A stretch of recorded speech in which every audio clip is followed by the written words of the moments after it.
Normalement, le jour où cette vidéo sort, j'ai 21 ans. Joyeux anniversaire à moi. Et pour l'occasion, je me suis dit que j'allais vous présenter mes 21 règles de vie à 21 ans. Je suis pas du tout sûre du cadre que j'ai choisi pour filmer la vidéo d'aujourd'hui. Absolument rien qui empêcherait quelqu'un de fermer mon seul accès à mon bâtiment. Mais bon, j'ai un peu du mal à garder les yeux ouverts avec le soleil. Donc vous allez juste devoir deal avec le fait que j'ai les yeux à moitié fermés la plupart de la vidéo. Mais bon, c'est pas grave. C'est tellement agréable d'être là, d'être en train de bronzer en filmant une vidéo, il y a le silence autour de moi. La première règle, c'est pas de travail dans mon lit. Depuis que j'ai emménagé à Lille dans mon appartement toute seule, c'est une règle à laquelle je ne déroge pas. J'ai un lit en hauteur et ça a changé ma vie. Avant, je travaillais dans mon lit, je mangeais dans mon lit, je faisais tout dans mon lit et c'était devenu un endroit d'anxiété, un endroit de stress. Et depuis que j'ai un lit dans lequel je ne fais que dormir, eh ben, je dors beaucoup mieux. Et maintenant, quand je vais au lit, c'est vraiment je vais au lit, c'est pas je vais au lit et je travaille et je suis sur mon ordi. Non, je n'amène jamais mon ordinateur dans mon lit. Le lit, c'est un lieu uniquement de plaisir et de repos. Deuxième règle, c'est un verre d'eau tous les matins. Si vous suivez mes vidéos, vous savez que c'est assez dur pour moi de rester hydraté et de pas oublier que les êtres humains sont censés absorber de l'eau pour survivre. Du coup, je me suis implémenté cette petite habitude de, dès que je me lève le matin, de boire un verre d'eau complet, 10 gorgées minimum, un gros verre d'eau.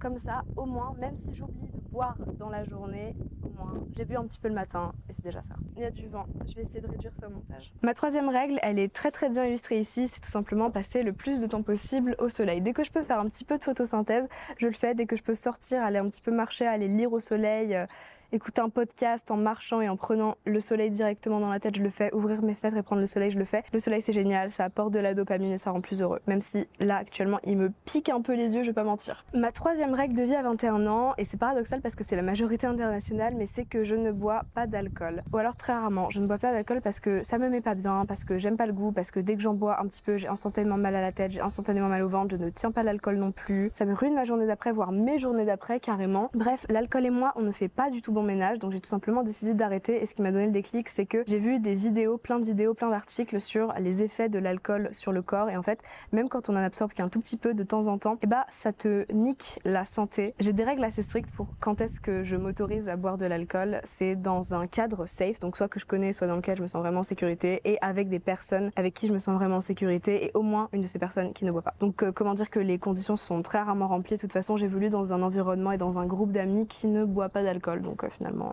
Ensuite, les deux règles suivantes, elles sont un petit peu liées entre elles, mais elles sont bien distinctes. C'est que si la vie semble finir, va marcher. Si la vie semble finir, va marcher, c'est-à-dire que si j'ai la sensation que tout est fini, que tout est foutu, que j'ai gâché ma vie, que je suis bonne à rien, quoi que ce soit, je vais marcher. Je prends mon casque, je prends mon téléphone, je prends mes clics et mes claques et je vais faire un tour. Je vais marcher, idéalement s'il fait soleil, je vais prendre le soleil, je vais lire dans un parc, je vais faire quelque chose, ne serait-ce que faire un tout petit tour autour de mon pâté de maison et revenir.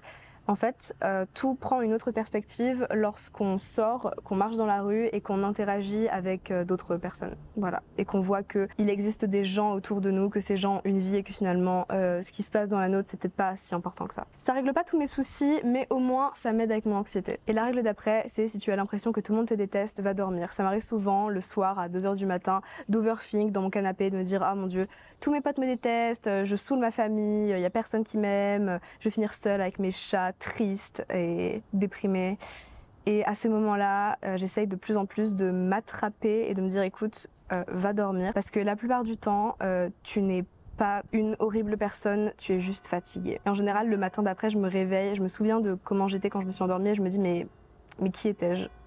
Qui est cette personne? Tout va bien en fait. Je me réveille et tout va mieux. Ma règle numéro 7, c'est ranger mon appartement le soir. Je ne vais pas me coucher si j'ai de la vaisselle dans l'évier, si j'ai des vêtements sur mon sol, si mon appartement n'est pas rangé.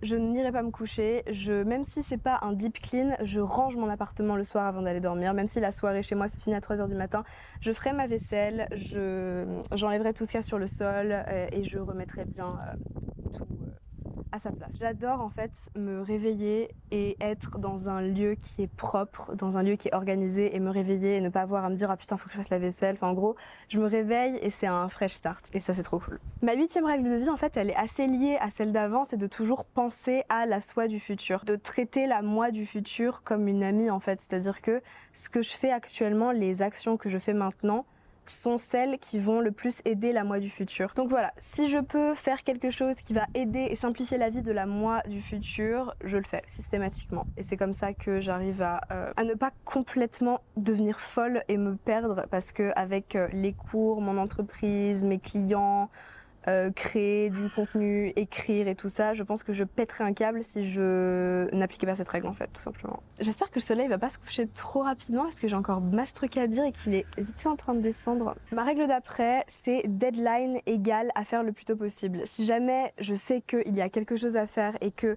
j'ai une deadline précise pour faire cette chose, ça passe en haut de ma liste de priorités devant les projets qui sont un peu moins concrets du coup.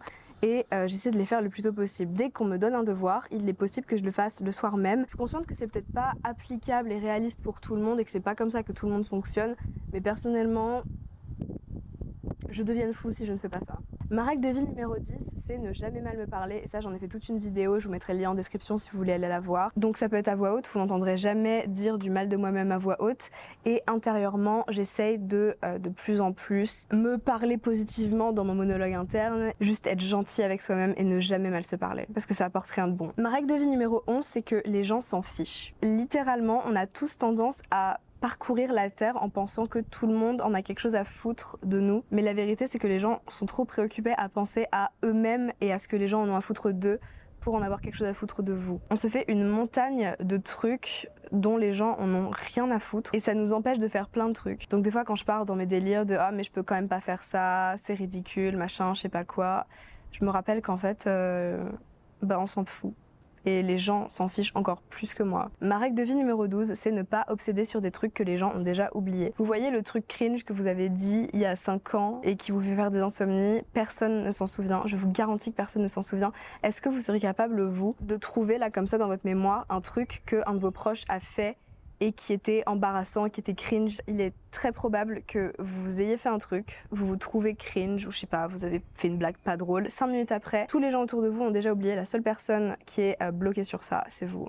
Du coup, ça n'appartient littéralement qu'à vous de laisser partir et de ne plus y penser. Ma règle de vie 13, c'est aucune décision prise dans un moment d'euphorie ou de tristesse. Avant de prendre des grandes décisions dans ma vie, j'attends d'être dans un état neutre. C'est ce dont je parlais dans ma vidéo, ce que j'aurais aimé savoir avant de créer mon entreprise. Je ne prends aucune décision pour mon business quand j'ai l'impression que ça marche vraiment pas, quand je suis déprimée, quand je suis en mode, vous savez, mon cerveau qui me dit tu devrais tout arrêter, tu n'y arriveras jamais, tous ces trucs-là. Parce que ça arrive, forcément, ça arrive à tout le monde, mais je mets un point d'honneur à ne jamais prendre de décision dans ces moments-là. Donc c'est une règle que j'applique bien évidemment à mon business, mais que j'applique aussi à ma vie, à mes relations. Je prendrai jamais de décision drastique dans un moment d'euphorie ou de tristesse profonde. Ma règle de vie numéro 14, c'est demander de l'aide. C'est un truc que j'ai appris un peu à mes dépens, mais avec les années et avec le fait que je grandis, j'arrive de plus en plus à être ok avec le fait de demander de l'aide, avec le fait de déléguer aussi de plus en plus et de me dire que c'est ok et que ça va me faire avancer beaucoup plus vite de demander quelque chose à quelqu'un. Parfois un problème que je mettrais beaucoup trop de temps à régler toute seule peut se régler en quelques minutes avec la bonne personne. Ma règle de vie numéro 15, c'est de faire des compliments aux autres.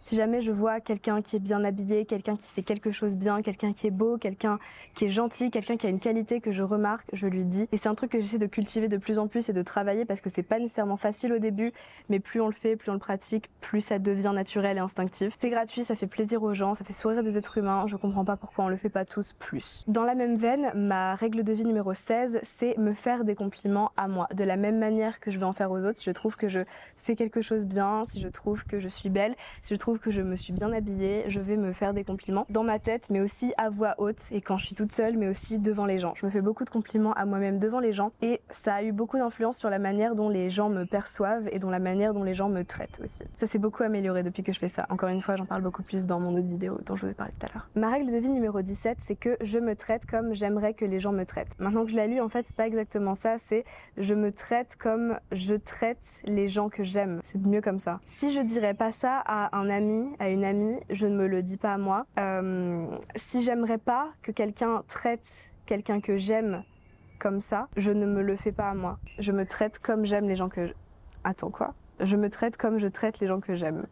Ok, ouais, c'est mieux. Ma 18e règle de vie, c'est fake it until you make it. Et pour le coup, je vais pas vous réexpliquer le concept, je vais pas réinventer la roue, mais je l'ai mis dans mes règles de vie parce que je l'ai appliqué depuis. J'ai fake it until you make it my way to avoir mon entreprise. J'ai fake it until you make it my way up to tout ce que j'ai et tout ce que j'ai fait jusqu'à aujourd'hui, et je vais continuer de fake it until you make it my way up to mes rêves et mes objectifs. Je vais fake it until you make it my way up to un podcast bientôt. Je vais fake it until you make it my way up to devenir auteur, devenir conférencière et devenir millionnaire.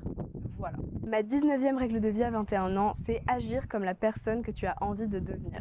Ça paraît un peu bateau et je pense que l'application générale de cette règle, elle est un peu évidente, mais moi j'aime bien la prendre dans des petits domaines du quotidien.